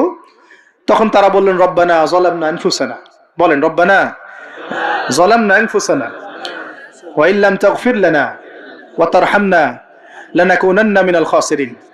এই দোয়া করলেন, আল্লাহ মাফ করে দিলেন, আলহামদুলিল্লাহ। কিন্তু দুনিয়া আর জান্নাতে থাকা হলো না। কুল নাহবিতু মিনহা জামিআ, আল্লাহ বলছেন আমি বললাম তোমরা সবাই নেমে যাও। কোথায় নেমে যাও? পৃথিবীতে নেমে যাও। তার মানে পৃথিবী আগে ছিল না পরে সৃষ্টি করা হয়েছে? পৃথিবী আগেই ছিল। পৃথিবী কি আগে থেকেই ছিল। কুল নাহবিতু মিনহা জামিআ ফাইম্মা ইয়াতিয়ান্নাকুম মিন্নি হুদান, তোমরা নেমে যাও পৃথিবীতে একসাথে, আর তোমাদের কাছে আমার পক্ষ থেকে প্রত্যেক যুগে যুগে হেদায়েত আসবে। কি আসবে? এই যে তাওরাত হেদায়েত ছিল না? তাওরাত, জাবুর, ইনজিল সব হেদায়েত ছিল। ঠিক ওই সিলসিলাতেই এসেছে কি? আল কোরআন। ফামান তাবিআ হুদায়া, যারা আমার হেদায়েত মেনে নিবে, ফালা খাউফুন আলাইহিম ওয়ালা হুম ইয়াহজানুন, তাদের কোনো ভয় নাই, কোনো দুশ্চিন্তা নাই। যে জান্নাত থেকে এসেছো ওখানে ফিরে যাবে ইনশাআল্লাহ তাআলা। আমরা এসেছি পৃথিবীতে জান্নাত থেকে, এখানে পরীক্ষা দিচ্ছি, উদ্দেশ্য আবার সেই জান্নাতেই ফিরে যাওয়া। আমরা এখানে থাকতে আসি নাই তো, থাকতে আসছি? আমরা এখানে আসছি জান্নাত থেকে, ফিরে যাব কোথায়? ইনশাআল্লাহ জান্নাতে, ইনশাআল্লাহ জান্নাতে। আর জান্নাতীদের 120 কাতার হবে। কত কাতার? 120 কাতার। তার মধ্যে 80 কাতার হবে উম্মতে মুহাম্মাদি, বলেন সুবহানাল্লাহ।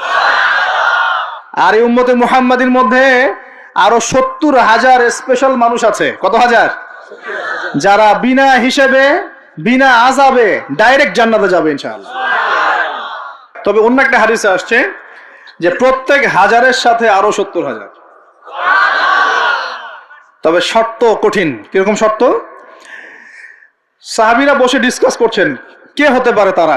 কেউ বলছেন তারা হয়তো প্রথম দিকের মুসলিমরা হবেন, কেউ বলছেন তারা হয়তো মুজাহিদরা হবেন, কেউ বলছেন তারা বদর যুদ্ধের সাহাবীরা হবে ইত্যাদি। তখন নবী সাল্লাল্লাহু আলাইহি ওয়াসাল্লাম আবার চলে আসলেন, ব্যাক করলেন। ব্যাক করে বলছেন তোমরা কি এই বিষয়ে কি বিষয়ে কথা বলছিলে? তখন সাহাবীরা বললেন আমরা তো ডিসকাস করছিলাম যে কারা হতে পারে সেই 70,000। নবীজি বললেন শোনো, ওই 70,000 মানুষ, এক নাম্বার, ওই 70,000 মানুষ পাখি উড়িয়ে ভাগ্য গণনা করে না। প্রথম কাজটা কি? মানে তারা ইসলাম এত কঠিন ভাবে পালন করে যে পাখি উড়িয়ে ভাগ্য গণনা বা হাত দেখা, রাশিফল, এরকম শিরিকের ধার কাছেও নাই। তারা শিরিকের ধার কাছেও নাই। 2 নাম্বার, তারা আগুনের শেকা বা উল্কি দিয়ে, এই ট্যাটু আছে না, ট্যাটু উল্কি আঁকে আগুন দিয়ে, এই ধরনের ট্যাটু উল্কি তারা আগে না শরীরের মধ্যে। এইসব কুলক্ষণে সুলক্ষণে তারা বিশ্বাস করে না। 3 নাম্বার, তারা অবৈধ ঝাড়ফুঁক করে না। অবৈধ ঝাড়ফুঁক করে না। বৈধ ঝাড়ফুঁক করা যাবে। সূরা ফাতিহা পড়ে ঝাড়ফুঁক করা যাবে, সূরা ফালাক নাস ইখলাস পড়ে পড়া যাবে, আয়াতুল কুরসি পড়ে পড়া যাবে, কোরআন হাদিস দিয়ে ঝাড়ফুঁক করা যাবে। কিন্তু অবৈধ কিছু ঝাড়ফুঁক আছে না, তান্ত্রিক কবিরাজদের কাছে মানুষ করে, এগুলো করা যাবে না। আর 4 নাম্বার হচ্ছে তারা সর্বাবস্থায় এক আল্লাহর উপরে তাওয়াক্কুল করে, ভরসা করে, আল্লাহর প্রতি তাওয়াক্কুল করে। এরা হচ্ছে সেই 70,000 মানুষের মতো থাকবে ইনশাআল্লাহ। এক সাহাবী দাঁড়িয়ে বললেন, ওয়াকাশা দাঁড়িয়ে বলছেন যে ইয়া রাসূলুল্লাহ, আমার জন্য দোয়া করেন, আমি যেন সেই 70,000-এর মধ্যে থাকতে পারি। নবীজি বললেন, হ্যাঁ তুমি 70,000-এর মধ্যে একজন, যাও। এরপর আরো 2 সাহাবী দাঁড়িয়ে গেলেন, আমার জন্য দোয়া করেন। নবীজি বললেন, না, ওয়াকাশা অগ্রগামী হয়েছে। এভাবে সবার জন্য দোয়া করতে থাকলে দরজা কি হতো? বন্ধ হয়ে যেত। তো এই দরজা খোলা আছে। এই যুগের মানুষও হতে পারে, হতে পারে না? যে ব্যক্তি শিরক করে না, আল্লাহ ভরসা করে, কোন রকম কুলক্ষণে বিশ্বাস করে না, ইসলাম পরিপূর্ণরূপে পালন করে, ইনশাআল্লাহ তাআলা আল্লাহ চাইলে তাদেরকে আল্লাহ পাক 70,000-এর মধ্যে আশ্রয় দিবেন, অংশ দিবেন ইনশাআল্লাহ তাআলা।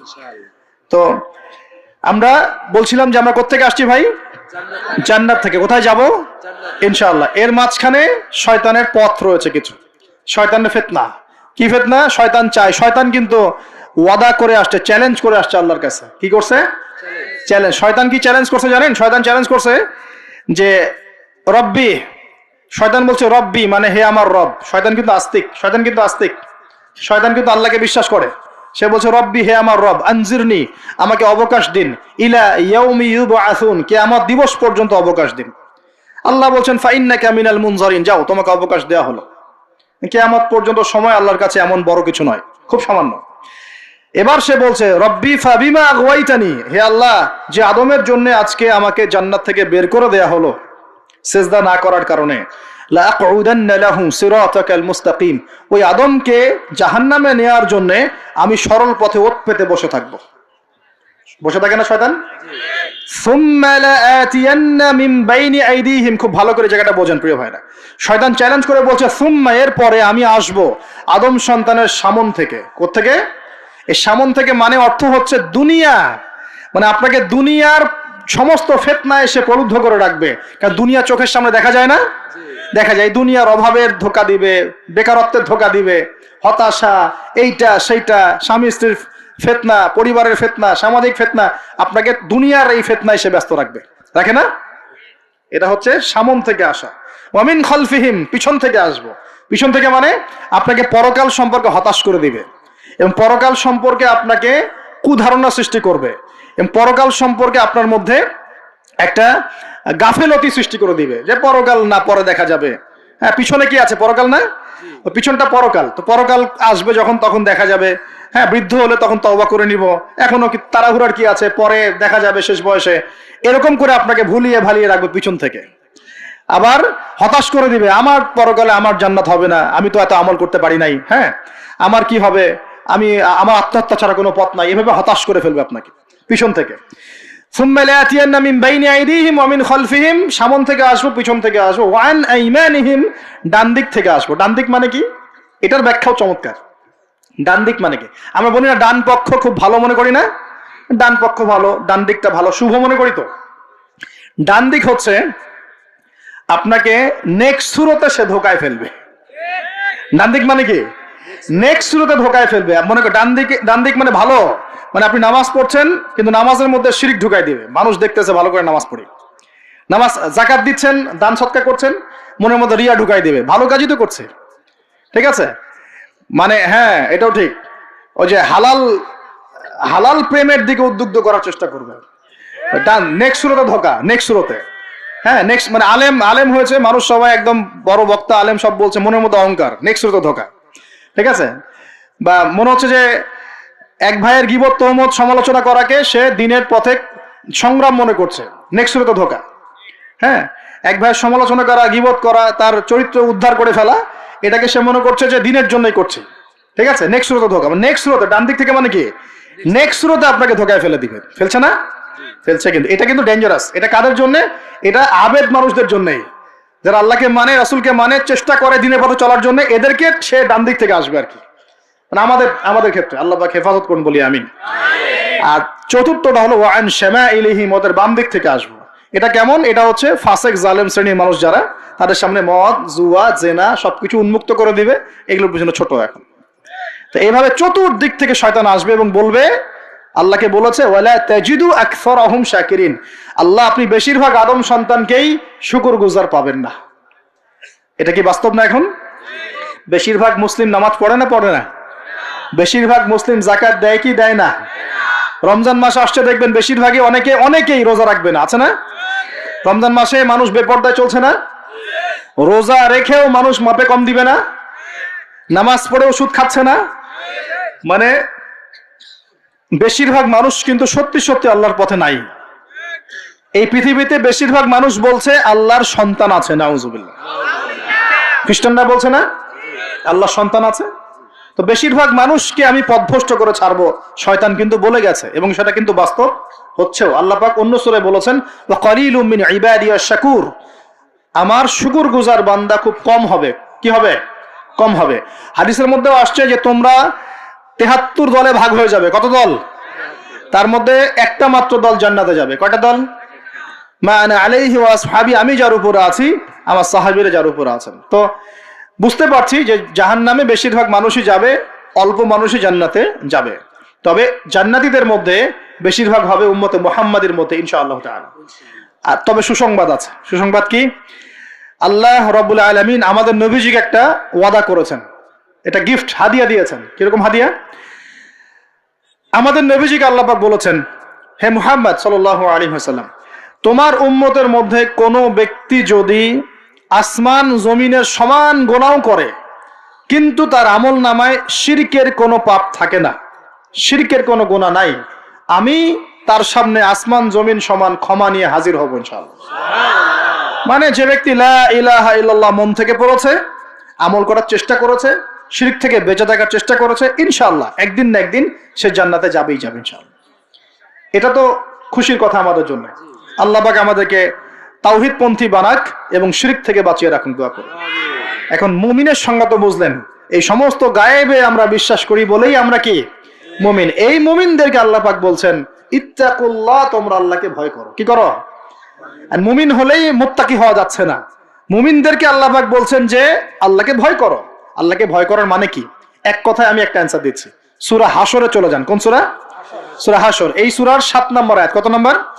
আল্লাহ পাক বলছেন ওয়ামা আতাকুমুর রাসূলু ফাখুযুহু, রাসূলুল্লাহ সাল্লাল্লাহু আলাইহি ওয়াসাল্লাম তোমাদেরকে যা যা দিয়েছেন সব গ্রহণ করে নাও। রাসূল যা যা দিয়েছেন গ্রহণ করে নাও। ওয়ামা নাহাকুম আনহু ফান্তাহু, রাসূল যা যা নিষেধ করেছেন ছেড়ে দাও। সোজা কথা, রাসূল যা যা নিষেধ করেছেন ছেড়ে দাও। এই একটা মূলনীতি মেনে চলতে পারলেই মানুষ মুত্তাকি হয়ে যাবে ইনশাআল্লাহ। এত বেশি কথার দরকার নাই। এই একটা মূলনীতি যে রাসূল যা যা দিয়েছেন নিয়ে নাও, রাসূল যা থেকে নিষেধ করেছেন ছেড়ে দাও, ইনশাআল্লাহ তোমরা সফল হয়ে যাবে, মুত্তাকি হয়ে যাবে। রাসূল কি দিয়েছেন একটু গুছাই দিই আপনাকে। এই যে ঘুমাবো আমরা, আচ্ছা শুরু করি আপনার চেহারা। রাসূল কি আমাদেরকে ক্লিন শেভ চেহারা দিয়েছেন? হ্যাঁ, আজকে এক ভাই আমাকে টেক্সট করলো, কোথায় জানি বাংলাদেশের বাধ্যতামূলক করা হয়েছে একটা প্রতিষ্ঠানে ভর্তি হতে হলে ক্লিন শেভ করতে হবে। তো চিন্তা করেন কিভাবে ফোর্স করা হচ্ছে। এভাবে তো বলতে পারতেন যে যার ইচ্ছা হয় সে শেভ করবে, যার ইচ্ছা হয় সে দাড়ি রাখবে। এটা চাপিয়ে দেওয়া হলো না? হলো? এটা চাপিয়ে দেওয়া হলো না? আমরা যদি বলি যার ইচ্ছা হয় সে শেভ করবে, যার ইচ্ছা হয় সে দাড়ি রাখবে, এটা কি চাপিয়ে দেওয়া হলো? এটা কি দাড়ি রাখা চাপিয়ে দিলাম? কিন্তু তারা বলছে দাড়ি শেভ না করলে ভর্তি হওয়া যাবে না। চাপিয়ে দিল না? ধ্বংস হোক এদের। কি হোক এদের? ধ্বংস হোক। আল্লাহ পাক ধ্বংস করুক এদেরকে। যারা নবীর সুন্নতকে এভাবে জবাই করে এদেরকে ধ্বংস করুক আল্লাহ পাক। একটা মানুষ একা একা করে একটা জিনিস, একা একা সে করে, একা একা সে নিজের আমল মনে করে, তার কাছে মনে হয়, সে মনে করে হ্যাঁ এটা একটা গুনার কাজ করছি, এক সময় ছেড়ে দিব ইনশাআল্লাহ, মনে করেন এমন মানুষ, এদেরকে আল্লাহ পাক মাফ করে দিবেন ইনশাআল্লাহ। এই মানুষগুলোকে আল্লাহ মাফ করে দিবে ইনশাআল্লাহ। আমি আল্লাহকে চিনি, আমার কাছে মনে হয় আমি আল্লাহকে চিনি।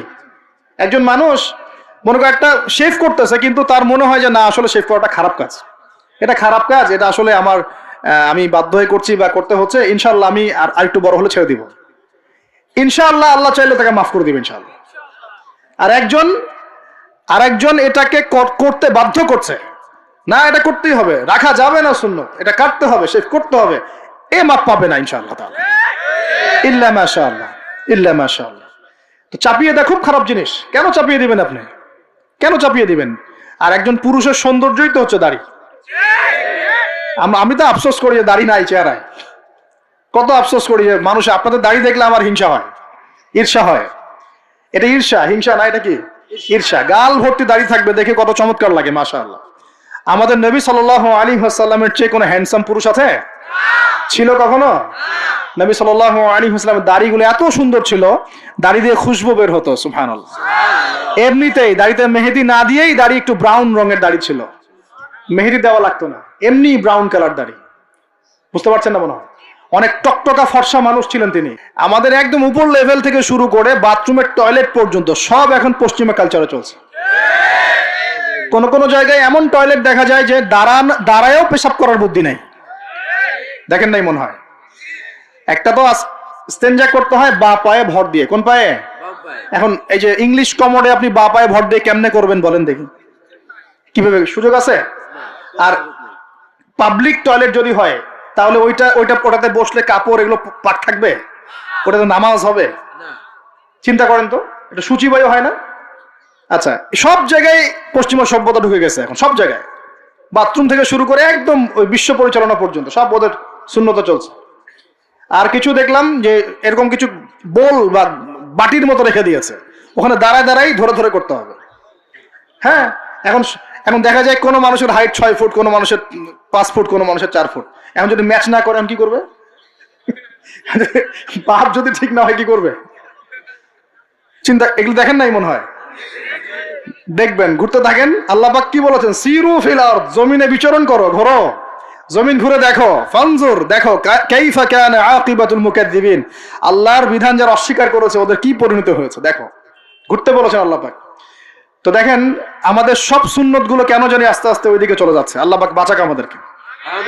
চেহারা থেকে শুরু হবে, আপনার কথাবার্তা, আপনার চাল চলন, আপনার আকীদা, পোশাক পরিচ্ছদ, বাথরুম, পরিবার, আপনার ব্যবসা, আপনার ইবাদত, জিকির আজগার, তাসবিহ তাহলিল, সমাজ পরিচালনা এবং রাষ্ট্র পরিচালনা পর্যন্ত প্রত্যেকটা কাজ নবী সাল্লাল্লাহু আলাইহি ওয়াসাল্লামের সুন্নত মতো করার পাক্কা নিয়াত করতে হবে। কতটুকু পারি না পারি আল্লাহ দেখবেন, কিন্তু চেষ্টা করতে হবে ইনশাআল্লাহ। ব্যক্তি পর্যায়ে তো পারবো নাকি?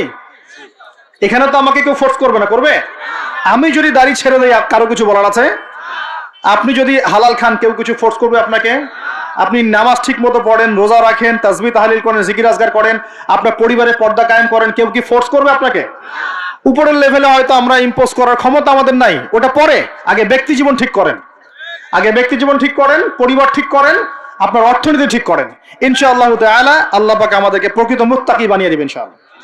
আল্লাহ বলছেন প্রকৃত মুত্তাকি হও। কেমন করে আল্লাহকে ভয় করো? হাক্কা তুকাতি, ভয় করার মতো ভয় করো। ভয় করার মতো ভয় মানে কি? জীবনের কিছু অংশে ইসলাম পালন করব, বাকি অংশে করব না, এমন? নাকি জীবনের প্রত্যেকটা ক্ষেত্রে ইসলাম পালনের চেষ্টা করব? কোনটা? জীবনের প্রতিটা ক্ষেত্রে আল্লাহ পাক আমাদের সবাইকে ইসলাম পালন করার তৌফিক দান করুন। আল্লাহকে ভয় করো, ভয় করার মতো করে ভয় করো। আরেকটা কথা বলেছেন আল্লাহ পাক, ওয়ালা তামুতুন্না ইল্লা ওয়া আনতুম মুসলিমুন, পরিপূর্ণ মুসলিম না হয়ে মৃত্যুবরণ। পরিপূর্ণ মুসলিম কি জিনিস? যে ব্যক্তি বেপর্দায় চলে, এক মহিলা, আবার মাশাআল্লাহ নামাজও পড়ে, পরিপূর্ণ মুসলিম হলো কি? একজন ব্যক্তি 5 ওয়াক্ত নামাজি মাশাআল্লাহ, কিন্তু টেবিলের নিচ দিয়ে ঘুষ নিচ্ছে, পরিপূর্ণ মুসলিম হলো? একজন ভাই রোজাদার, মাশাআল্লাহ রোজা রেখেছেন, কিন্তু রোজা রেখে ব্যবসা করছেন, মাপে কম দিচ্ছেন, পরিপূর্ণ মুসলিম হলো? একজন যুবক আল্লাহর জন্য কাজ করছে মাশাআল্লাহ, আবার এদিকে হারাম সম্পর্কে লিপ্ত, পরিপূর্ণ মুসলিম হলো কি? পরিপূর্ণ মুসলিমের সংজ্ঞা বোঝানোর জন্য কোনো ব্যাখ্যার প্রয়োজন নাই। পরিপূর্ণ মুসলিম মানে উদখুলু ফিস সিলমি কাফা, তোমরা ইসলামের হুকুম আহকামকে পরিপূর্ণ রূপে গ্রহণ করো, ইসলামে পরিপূর্ণ রূপে প্রবেশ করো, বাস। এখন একসাথে কি সব আমল করা যায়? যায় না, কিন্তু চেষ্টা তো করা যায় নাকি?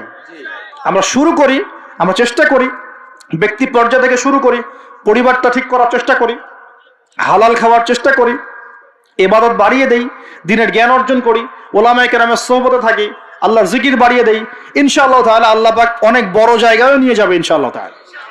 আল্লাহ পাক আমাদের সবাইকে এই আয়াতটা বোঝার তৌফিক দান করুন। বলি আর আমাদের সবাইকে আল্লাহ পাক পরিপূর্ণ মুমিন হওয়ার তৌফিক দান করুন, ইমানের 6 পিলারের উপর বিশ্বাস করার তৌফিক দান করুন, এটাকে মুখে স্বীকার করার তৌফিক দান করুন, কাজেও বাস্তবায়ন করার তৌফিক দান করুন। আল্লাহ পাক আমাদেরকে পরিপূর্ণ মুত্তাকি বানিয়ে দেন, আল্লাহকে ভয় করার মতো করার তৌফিক দান করেন এবং পরিপূর্ণ মুসলিম হওয়ার তৌফিক আল্লাহ পাক দান করেন। তাহলে দুইটা এক্সাম্পল দিয়ে আমি শেষ করব। পরিপূর্ণ মুসলিমের এক্সাম্পল আল্লাহ পাক দিয়েছেন ইব্রাহিম আলাইহিস সালামের মতো। কোথায়? ইব্রাহিম আলাইহিস সালামের স্ত্রীকে এবং সন্তানকে আল্লাহ পাক বলছেন রেখে আসো ওই মক্কার জনমানব শূন্য জায়গায়। ওই মক্কায় কোনো মানুষ ছিল? কোনো খাবার, কোনো পানি? ইব্রাহিম আলাইহিস সালাম কি বলেছিলেন আল্লাহ আমি কেন তাকে এখানে রেখে আসবো? কি যুক্তি এর পিছনে, কি লজিক, কি সায়েন্স? বলেছিলেন নাকি আল্লাহ পাক বলেছেন বাস আমল করেছেন? সামি'না ওয়া আতা'না, শুনলাম মানলাম, শুনলাম মানলাম, শুনলাম মানলাম, এর নাম ইসলাম। কোনো প্রশ্ন করা যাবে না। প্রত্যেকটা প্রশ্নের উত্তর আছে ঠিকই, প্রতিটা প্রশ্নের উত্তর ঠিকই আছে, কিন্তু সব উত্তর বোঝার জ্ঞান আল্লাহ পাক আমাকে দেন নাই। নামাজ যে আল্লাহ পাক পড়তে বলেছেন, নামাজ পড়লে আমরা পরকালে জান্নাতে যাব ইনশাআল্লাহ, ইনশাআল্লাহ নামাজ পড়ার মধ্য দিয়ে আমাদের সমাজের ঐক্য হবে, ইত্যাদি অনেক ব্যাপার আছে। আপনার ফিজিক্যালও অনেক উপকার আছে, নামাজ পড়লে শারীরিক অনেক উপকারও আছে, কিন্তু সবকিছু তো আর ব্যাখ্যা করার প্রয়োজন নাই। আল্লাহ বলেছেন করো, নিশ্চয়ই এর মধ্যে কল্যাণ আছে, ব্যাস। আল্লাহ বলেছেন জাকাত দাও, জাকাত দিতে আল্লাহ বলেছেন দিতে হবে। এটা কেন দিব? আল্লাহ কি অন্যকে খাওয়াতে পারেন না? আমাকে খাওয়াতে হবে কিনা? এত যুক্তি তর্কের দরকার নাই। আল্লাহ পাক জাকাত দিতে বলেছেন, নিঃসন্দেহে এর পিছনে অর্থনৈতিক সমৃদ্ধি আছে। আল্লাহ বলেছেন রমজান মাসে রোজা রাখো, এটা এটা এটা রাখলে আধ্যাত্মিক অর্জন হবে, তাকওয়া অর্জন হবে। আমরা রমজান মাসে তারাবি পড়ি, ইবাদতের মৌসুম, কোরআন খতম দেই, আমরা জিকির করি, অন্যকে ইফতার করাই, জাকাত দেই, সদকাতুল ফিতর দেই, কত ইবাদত করি রমজান মাসে। আল্লাহ পাক করতে বলেছেন, এর পিছনে আরো অনেক কল্যাণ আছে, হয়তো আমরা জানি না। আমার শরীরে হয়তো এমন অনেক সমস্যা হতো যেটা রমজান মাসে রোজা রাখার ফলে শরীর ঠিক হয়ে গেছে, হবে না? এই অজু করি, আমরা অজু করি পবিত্রতা অর্জন করার জন্য, নামাজের জন্য, কিন্তু এই অজু করার বদৌলতে অনেক ভাইরাস ব্যাকটেরিয়া থেকে আল্লাহ আমাদেরকে বাঁচান না? সব কিছুর পিছনে কোনো না কোনো কারণ আছে, সব কারণ হয়তো আমার জানা নাই। এই জন্য আল্লাহ পাক বলেছেন সামি'না আতা'না, এর নাম মুসলিম। শুনলাম মানলাম, এর নাম মুসলিম। সব এত প্রশ্ন করা যাবে না, ওইটা কেন, এইটা কেন, পর্দা কেন, এই যুগে পর্দা কেন, ইসলামের চোরের হাত কাটার বিধান কেন? কেন হাত কাটার বিধান? এই এলাকায় যদি একটা চোরকে সবার সামনে হাত কেটে দেয় কেউ, এলাকায় চুরি বাড়বে না কমবে? কি মনে হয় আপনাদের? আর যদি তাকে বিভিন্ন ফাঁক করে বের করে দেন, ছেড়ে দেন, চুরি আরো বাড়বে না কমবে? আরো বাড়বে, আরো বাড়বে। ও দেখবে যে ধর্ষণ করলে কোনো শাস্তি নাই, আরো করব। মদ খাইলে কোনো শাস্তি নেই, আরো খাবো। চুরি করলে কোনো শাস্তি হয় না, আরো করব। বাস এই তো বাড়তেই আছে দিন দিন এগুলা। আর যদি সবার সামনে ধরে একটা ধর্ষককে ফাঁসি দিয়ে দেন, আর ভয়ে কেউ ধর্ষণ করার চেষ্টা করবে না। আল্লাহ পাকের বিধান প্রতিটাই কল্যাণকর। এখন মানুষকে এগুলো বোঝাতে হয়। আফসোস, কিছু মানুষ বলে ভাই সব জায়গায় ধর্ম টেনে আনবেন না। সব জায়গায় ধর্ম টেনে আনবো না মানে কি? সব জায়গায় আপনার মন গড়া বিধান টেনে আনবেন না, সব জায়গায় ধর্ম ঠিকই চলবে। আমাদের এটা কি শুধু ধর্ম না, জীবন ব্যবস্থা? জীবন ব্যবস্থা কি পুরো জীবন কেন্দ্রিক হয় না? এখানে ব্যক্তি জীবনের হেদায়েত নাই, এখানে পারিবারিক হেদায়েত নাই, অর্থনৈতিক হেদায়েত নাই, সামাজিক হেদায়েত নাই। তাহলে সব জায়গায় ইসলাম চলবে না কেন? কেন চলবে না? এটাই হলো আমাদের এখনকার বিশ্বের চ্যালেঞ্জ। এই জায়গায় সবাইকে আবার পরিপূর্ণ মুসলিম হওয়ার তৌফিক আল্লাহ পাক দান করুন বলি আমি। আরেকটা এক্সাম্পল দিব। হ্যাঁ, সন্তানকে কুরবানি করতে বলেছেন আল্লাহ পাক, মনে আছে? ইব্রাহিম আলাইহিস সালামকে বলেছিলেন কেন এই ছোট্ট বাচ্চাটাকে হত্যা করব, জবাই করব? আল্লাহ পাকের হুকুম এসেছে, চোখ বন্ধ করে পালন করতে গিয়েছে। আল্লাহ পাক তো চান নাই যে সন্তানকে হত্যা করা হোক। আল্লাহ পাক পরীক্ষা নিয়েছে, আল্লাহ পরীক্ষা নিয়েছে। ওই স্মৃতি কিয়ামত পর্যন্ত মানুষ ঈদুল আজহায় পালন করে না? শুধুমাত্র ওই স্মৃতির ফলে দেখবেন কোটি কোটি মিলিয়ন মিলিয়ন মানুষের পেটের মধ্যে খাবার যায়। ওই যে কুরবানি দেয়, খেয়াল করে দেখবেন, তাই না? কোটি কোটি মানুষ সেই গোশত খায় না? একটা ঘটনাকে দিয়ে আল্লাহ রাব্বুল আলামিন কিয়ামত পর্যন্ত মিলিয়ন বিলিয়ন মানুষকে খাওয়ানোর ব্যবস্থা করেছেন। এটাই একমাত্র ব্যাখ্যা নয়, আমি জাস্ট একটা ব্যাখ্যা করলাম, আরো অনেক ব্যাখ্যা আছে। এটা একটা পরীক্ষা। আল্লাহ রাব্বুল আলামিনের প্রতিটা বিধানই মানবতার কল্যাণে। চোখ বন্ধ করে বিশ্বাস করলে সে মুসলিম। আল্লাহ পাক এটাই বলছেন, ওয়ালা তামুতুন্না, ভুলেও মৃত্যুবরণ করো না, ওয়ালা তামুতুন্না, ভুলেও মৃত্যুবরণ করো না, ইল্লা ওয়া আনতুম মুসলিমুন, পরিপূর্ণরূপে ইসলাম কবুল না করে, আত্মসমর্পণ না করে ভুলেও মৃত্যুবরণ করো না। মৃত্যু কবে আসবে জানি? তাহলে কি অপেক্ষায় বসে থাকবো, নাকি এই সুযোগ থাকতেই পরিপূর্ণ মুসলিম হব? কোনটা? খালি একটা কাজ করতে হবে, আল্লাহ রাসূল যা দিয়েছেন তা গ্রহণ করব, যা ছাড়তে বলেছেন ছেড়ে দিব ইনশাআল্লাহ। কোরআনে যা আছে আমল করার চেষ্টা করব, যা নাই ছেড়ে দেবো ইনশাআল্লাহ। যদি দেখা যায় বাধ্য হয়ে আমি পাপে লিপ্ত হয়ে যাচ্ছি, হতাশ হবেন না, তওবা করে আবার ফিরে আসবেন। পথ চলতে গিয়ে হোঁচট খেয়েছেন, ভালো পথে চলছেন কিন্তু হোঁচট খেয়েছেন, হতাশ হবেন না, ওযু করবেন, নামাজ পড়ে আবার তওবা করবেন ইনশাআল্লাহ। যতবার পাপ হবে ততবার তওবা করবেন ইনশাআল্লাহ। আল্লাহ পাক আমাদের চেষ্টা দেখবেন ইনশাআল্লাহ। আমল দিয়ে কেউ জান্নাতে যাবে না, আমল দিয়ে কেউ জান্নাতে যেতে পারবে না। আল্লাহ পাক যাকে রহম করবেন, দয়া করবেন, শুধু সে ব্যক্তি জান্নাতে যাবে ইনশাআল্লাহ। আর ইনশাআল্লাহ যদি আমরা চেষ্টা করি, মন থেকে 100% চেষ্টা করি, ইনশাআল্লাহ আল্লাহ পাক ওই চেষ্টার ওসিলায় হলেও আমাদেরকে মাফ করে দেবেন ইনশাআল্লাহ। আমরা আশাবাদী আল্লাহ পাক আমাদের সবাইকে ক্ষমা করবেন ইনশাআল্লাহ তাআলা।